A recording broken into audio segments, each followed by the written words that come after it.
আচ্ছা শোনো না, আমি ভেবেছি আজকে আমি আমার সব ফ্রেন্ডসদের খাওয়াবো।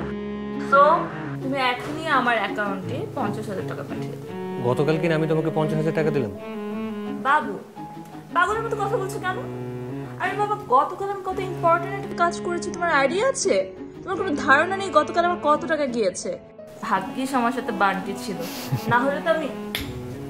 আচ্ছা শোনো, এত কথা কেন বলছি, তুমি এখন আমাকে জাস্ট টাকা পাঠিয়ে দাও, দ্যাটস ইট। আচ্ছা ঠিক আছে, তুমি এখন আছো কোথায়? আমি কোথায় আছি মানে কি? তুমি প্রশ্ন করছো কেন? হ্যাঁ, আমি কি বলেছি তোমাকে? টাকা পাঠাতে বলেছি। তুমি জাস্ট এখন আমাকে টাকা দিবে নাকি দিবে না সেটা বলো। ঠিক আছে, আমি দিচ্ছি। দেরি করো না, এখনই পাঠিয়ে দাও। Very good.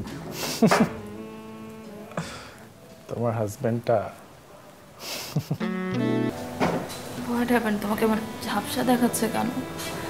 তুমি আমাদের অনেক দূরে বসছো। নো ডার্লিং, আমি তো তোমার একদম পাশেই, এই যে দেখো। ও, আমি মনে হয় তাহলে একটু বেশি খেয়ে ফেলেছি। সেটা তো একটু খেয়েছো। আমার না ভালো লাগছে না, সাফোকেট লাগছে, আমি বাসায় যাবো। I need to sleep. বাসায় যাবে?